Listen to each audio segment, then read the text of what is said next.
Welcome back to D&J React, where music sparks conversation. Every day. In today's conversation, it's the history of boy bands from the Beatles to the rise of BTS. This is by Rice Squad. This guy, he writes some pretty good stuff. Yeah, everyone's been a banger. Yeah, he's so detailed. He's like, who's the other one that we do? Boris City. Boris City. Yeah, she's pretty good too. They're really good. Yeah. Yeah, go give this guy a follow if you like his content. He creates a bunch of stuff on BTS as well and other stuff. He has a ton of content on his page.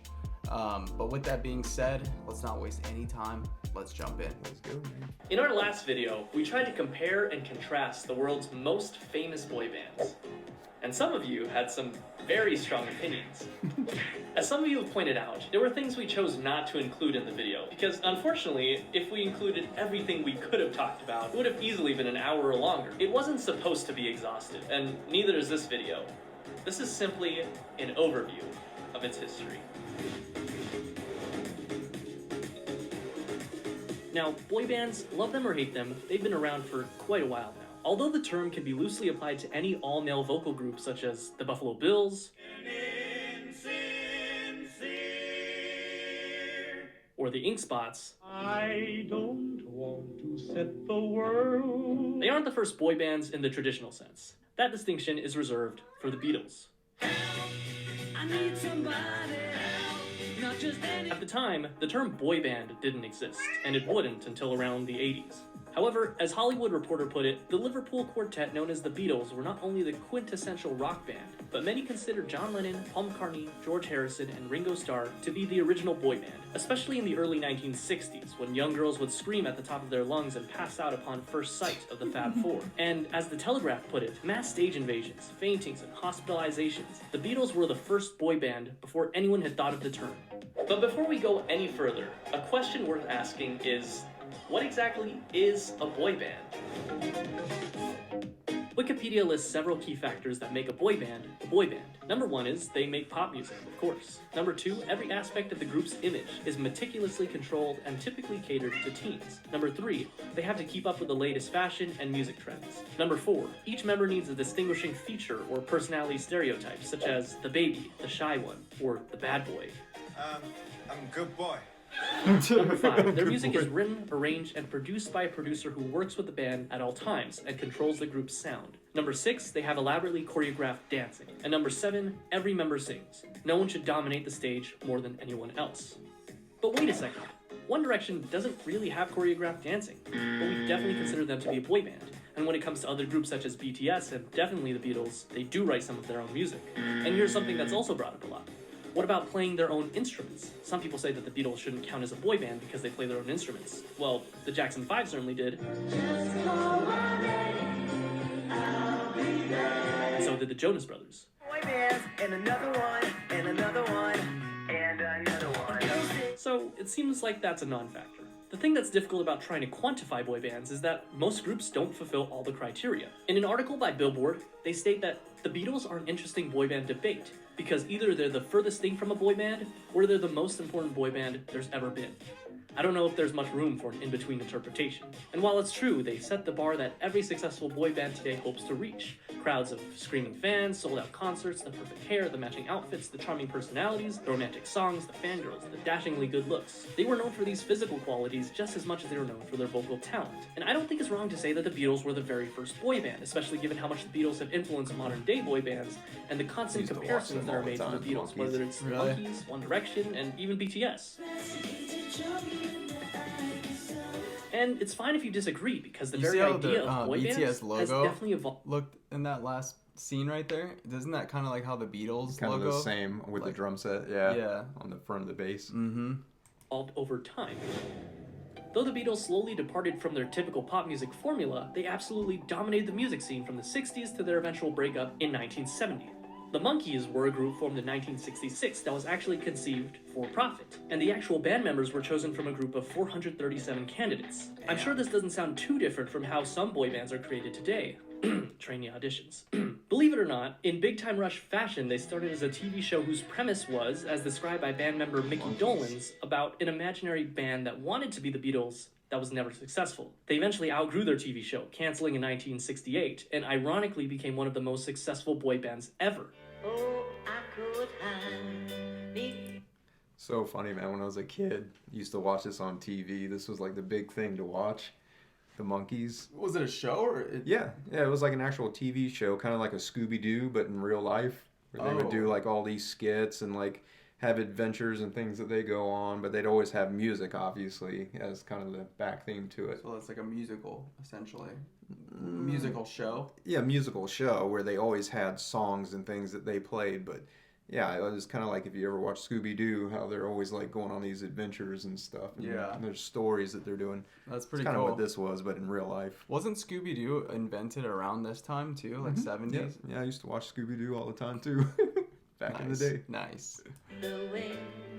And they're still active today. I'll call the 70s the silver age of boy bands.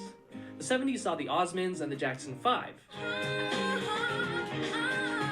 Little Michael Jackson. Little Mikey. Now, the Osmonds started in 1970 with Alan, Wayne, Merrill, and Jay, and later joined by Jimmy and, of course, Donnie.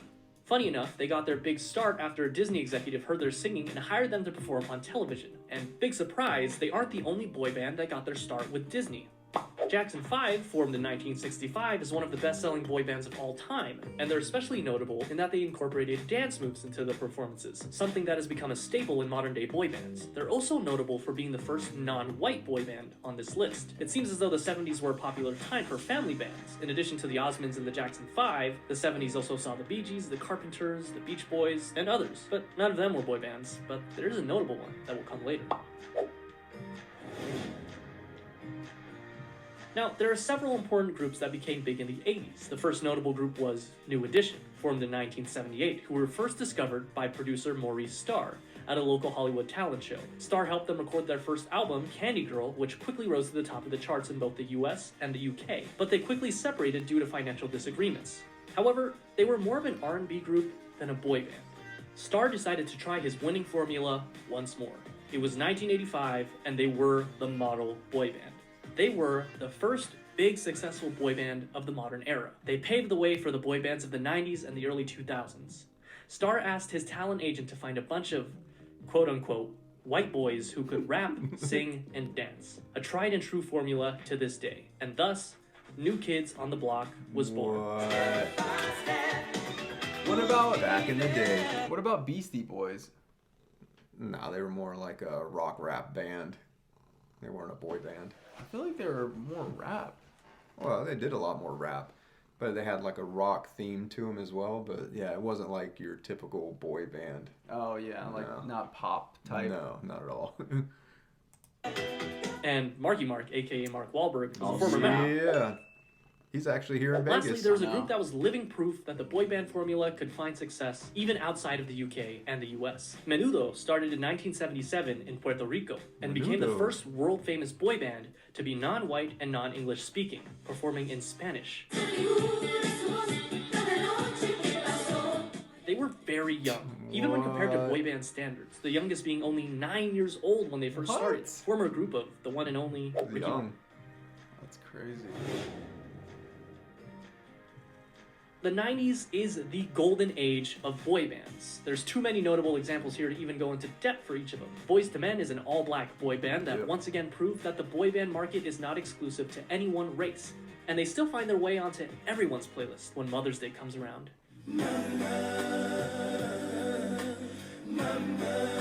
There was 98 Degrees with I Do Cherish You.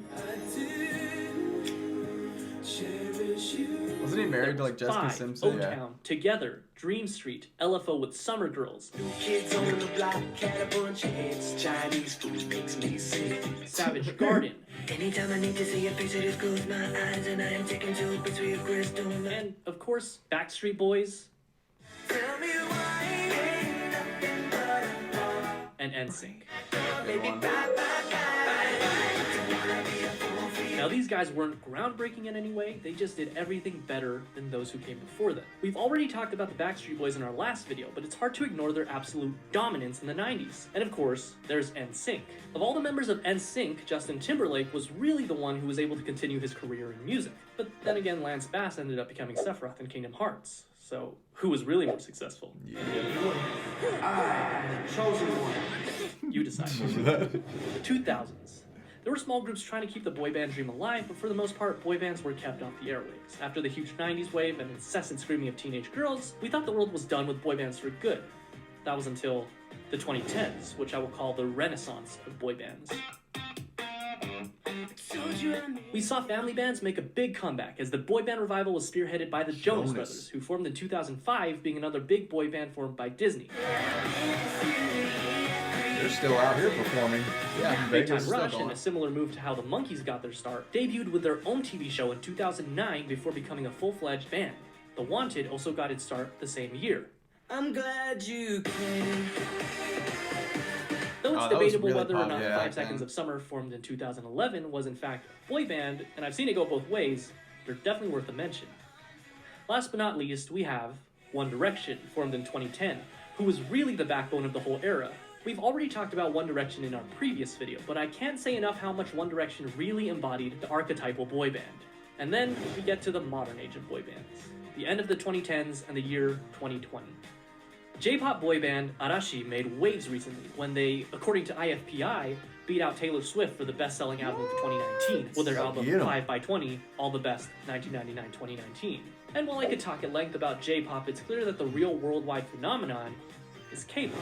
And the fact that while modern-day K-pop got its start with Seo Taiji and the Boys in 1992, it was the Hallyu, or the Korean wave, that brought it to the forefront of modern popularity. Trailblazers such as TVXQ, SHINee, Beast, and Super Junior paved the way for the success that K-pop boy bands enjoy today. And of course, the kings of K-pop, Big Bang. They were really the first boy band to carry that K-pop fever beyond the shores of Korea. This was evident by their 2015 Made World Tour, which spanned 15 countries through 66 shows. Till this day, the biggest K-pop world tour and US tour ever. Today, we have a variety of K-pop boy groups who are known around the globe, including NCT 127, Monsta X, Stray Kids, EXO, and a few others that I'm sure we'll get angry comments about because we didn't include them. They are all amazing groups in their own right, but of course, there's none that can rival the success of BTS. And we could go through all this again, but if you've watched the first part of this video and every other video we've made on BTS, you already know how much critical acclaim and financial success BTS has had. They didn't lead the charge to make K-pop the absolute powerhouse it is today, but they are without a doubt the most popular group, not only in K-pop, but the entire music industry today. It seems like K-pop, and to a lesser extent J-pop, has dominated the boy band industry, while Western boy bands have seemingly fallen to the wayside. The question is, why? As I was doing research for this video, I found several reasons as to why the typical classic boy band isn't popular anymore. And there are several exceptions, of course. One of the biggest reasons I've seen is that the subjects of their songs are pretty shallow, usually classic bubblegum pop with no real substance. And when the subject of their songs are no deeper than surface... That's kind of how I feel about the girl groups too. Like Yeah. in K-pop, when we've listened to a lot of them, I mean, some of them have their like couple songs that like are deep and meaningful, and then a lot of the ones that we've like tried to listen to are just so bad. They just like, repeat the same line over and over. I mean, kind of meaningless. I have Well- to. I mean, I have to be real. You know, like I can't BS. Like they're just cake. Like it's just I know that's pretty deep. so shallow. No, it's so shallow. But actually today there was a bunch of comments kind of talking about that because we mentioned that in one of the other videos that we talked about, and they were saying Mamamoo is kind of along the lines of like BTS, really deep in thought and their lyrics and poetry. So we have never done them before, so It could be a new one. something we can try. New one we can Yeah. add to the list. Give it a shot. But yeah, most of the songs we listen to are just like trying to grind through listening to them, but like we want to like listen to what people are saying, but good God. Yeah, some of them are tough to get through. And like they just, most of the time they're just selling sex. They're not even really that good. Like they can dance and stuff, but you're music half is naked. I mean, come on. Like, well, it's kind of like what he said. A lot of it's cookie cutter. It's just from band to band. It's like they all go through this same training camp of how to dance, how to sell sex, and the same type of music.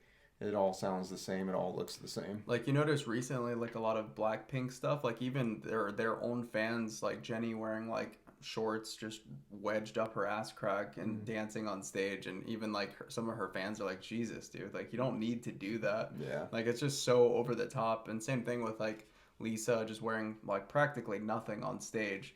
It's like, Yeah, it's kind of sad. come on, dude. You don't need to do that. You guys are good enough. Yeah. Use the Level, music the to sell appeal it. kind of wears off once you become 30 or so. So they have a limited shelf life. I mean, who wants to see these guys perform anymore? Oh, And if that's Jesus, it, dude, a lot of that's boy bad. bands simply just fall apart because they don't want to be in a boy band together anymore. Each group will have their own Michael Jackson or Zayn Malik, who will be the first one to leave the group and pursue a solo project. And that isn't necessarily a bad thing. Even the Beatles weren't immune, as Paul McCartney wished to part with the group to pursue his own career. Oftentimes, it's just a simple case of not being talented enough, whether it comes to singing, dancing, or songwriting. A lot of boy bands don't write their own music, and they aren't talented enough to the point where the hype around them alone is enough. And of course, popular music genres and styles change over time. An artist can't be too over-reliant on a single style. And for the final point, and here's where the South Korean music industry comes into play. Compared to South Korea, as an artist, it's easy to make a name for yourself independently in Western countries. I mean, Adele got her start on MySpace. Justin Bieber got his start on YouTube. Shawn Mendes got his start on Vine, of all places. And add that to the fact that you can end up signed to a dozen different record labels. Each of those labels also specialize in a unique sound or genre, and sometimes, when the artists get big enough, they even form their own record label. Contrast this with the fact that, for better or for worse, the Korean music industry is controlled by a small number of companies. There's a reason why it's called the Big Three. Basically, the three biggest entertainment agencies in K-pop control everything. SM Entertainment, YG Entertainment, and JYP Entertainment. And it's basically up to those big three to determine what is popular and what is not. And when we talk about the South Korean music industry, we can't fail to mention Korea's idol training system. This system can be traced back to that of the US and the UK, where talent is scouted, they train, and they're put in a group where they fit best. But that's cranked up to 11. It's a well-oiled machine. Some prospective idols do rigorous and meticulous training for years before they even debut, but when they do, they are some of the most talented, polished, flawless artists in the music industry. In fact, G-Dragon of Big Bang trained for 11 years before debuting. And the simple Wow. fact That's is, a long time, Koreans put this system in place better than everyone else. Now, these are reasons why K-pop boy bands are bigger and more active today when compared to Western boy bands. But this begs the question, why is BTS in particular so popular? I mean, they broke the Beatles' record, topping the Billboard list with 3 #1 albums in less than a year. That's impressive. They become bigger than I'm gonna say too, the reason why they're so different from every other boy band is because they take the time to document their whole entire lives. Mm-hmm. So Yeah, people everything's can- out there. People can invest their time in them because there's always new content coming out. Besides their music, they have so many different levels to who they are, Right. you know, and their lifestyle, and them together as a whole group, and then them As with individuals. the label, you know, and I mean, it's just like an onion. There's just layer Oh, yeah. after layer after layer to these guys. Yeah. Whereas the other, like say the UK boy bands or American boy bands, they do their thing for a few years, and then obviously one splits off because they want more attention. You know, it's like more of like a greed thing. Whereas these guys, humble, Yes, sweet, very giving, connected with their fans. connected with their fans, always producing content for them, even though none of us asked for it. You know, they're always going above and beyond. Well, I think their fans are probably the most important thing to them, Yeah, you of know. course. and it shows. I mean, without the fans, who are they? Yeah, exactly. much any other boy band in recent years. Perhaps the biggest reason is because they simply broke the mold. What's even more extraordinary is that the boy band industry has been historically dominated by white, English-speaking boy bands. BTS's success can be attributed to nothing less than their talent, hard work, and a bit of a one-in-a-million miracle. They did it through their own blood, sweat, and tears, so to speak. They are so hardworking, and it definitely shows. Remember that whole list I talked about of why boy bands fail? BTS has done the exact opposite of that. In contrast to other boy bands who sing about romantic relationships with girls and what some people would call predictable bubblegum pop tunes, according to an article by Vulture.com, they are continuously pushing the envelope and changing their styles. In the same article, they describe the style as much less a successor of the Backstreet Boys and more of the successors of Michael Jackson, whose choreography and charisma were unprecedented.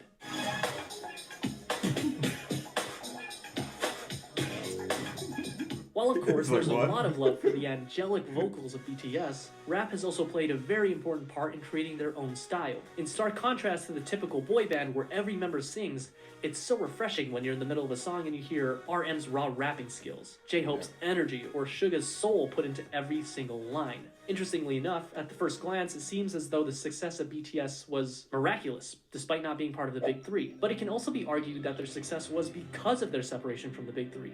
Their label, Big Hit Entertainment, has a founder that emphasizes artistic freedom over everything else. It's not often that a K-pop group does something special with each of their songs and albums, utilizing strong storytelling that can go beyond simply the song itself, but rather interconnected with other songs and even other albums to create one large overarching the cool story. part right The there. strongest examples of That's the cool part right there, is that they're not just throwing out random songs. Like, there's an actual storyline to everything, and they're all interconnected in some way.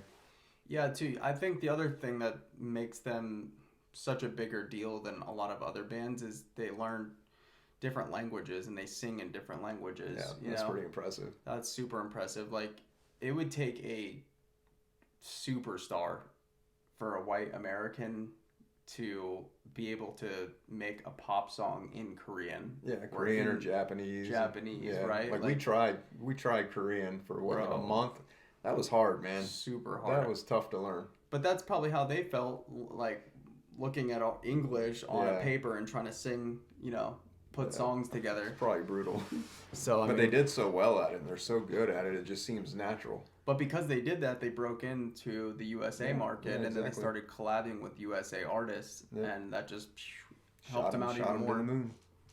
which are Luna and BTS themselves. They also write their own music and let their style evolve over time. BTS during their debut was such a far cry from Wings era BTS and current day BTS. They also choose to tackle more adult issues instead of simply love and girls. While they definitely don't have a shortage of those, they also cover very important issues such as mental health, regret, following your dreams, hard work, self-love, and others. Add that to the fact that, as fans, we can feel the authenticity of the members themselves. In this fast-paced world where things change at unthinkable speeds, BTS has stayed grounded and faithful to who they were and who they are. Those kids we saw in American Hustle life, along with their dreams and passions, are the same that stand before us today. And while some artists like to keep their personal life private, BTS, giving us a look at their personal life through their vlogs, allow us to be more connected with them than anyone else before. What is truly amazing is that they're doing all of this while singing in their native tongue, Korean. Their music holds so much power that it literally breaks through the barriers of language itself. John Cena said it best. And I began to listen to their music and listen to the message they sent to their fans. And it's one of self-love and self-reflection and being confident in yourself, even though you may be different. Young people are listening to their music, and they're sending a good message through their music. And I think that's really cool when you have popularity and you choose to use your voice for something good. I can like hear a person talking, but I can't see who's there. What are you talking about? What? You don't know the meme behind John Cena? Well, I don't know. There's some. You can't see me? I got you. That's like he does that in all his wrestling. Yeah. I think that's a plus. John Cena is a member of the army. John Cena. He's the best wrestler. What does that even mean from John Cena? You can't see me. Boy What bands is have that? evolved a ton since their conception. Yeah, and with a new like, generation of 7 boy feet tall. bands being created every few years, it doesn't look like they'll be stopping anytime soon. But they won't be here forever.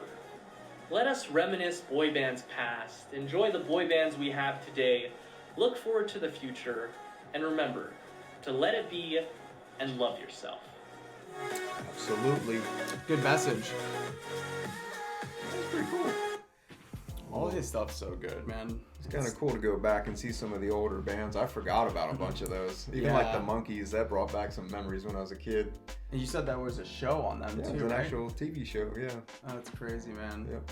It's just like the Scooby-Doo series. If BTS keeps going the way they're going, I feel like it's gonna take an artist decades and decades and decades to even be able to just match. Oh yeah. Right? Like, because they're so far ahead already. Imagine they come back from the military. They don't have to go back to the military, and they can keep on this. Yeah, keep building.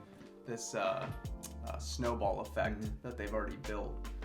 Yeah, I definitely want to see them when they come back in 2025. But from what I've heard, it's going to be nearly impossible to get tickets. Like, they sell out so fast, especially now because they've been gone. Yeah. And now when they're coming back, everybody's going to be trying to buy those tickets as soon as they come out. Yeah, hopefully we can make some connections or something. We can get our behind the scenes fingers dipped in somewhere to Yeah. be able to get in, because I would love to see them right when they come back. And we're already going to be over in Asia to begin with, so that'd just be a perfect opportunity. Make it way easier for us to go see them.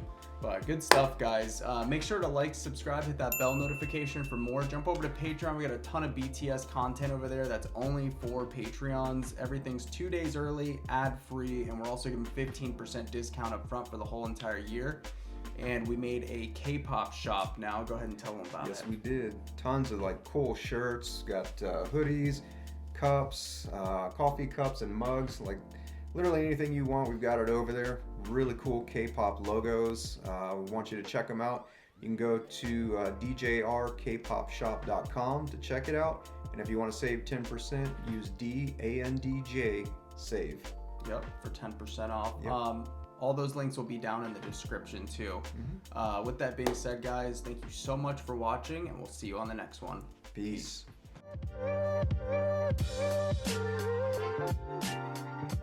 Peace.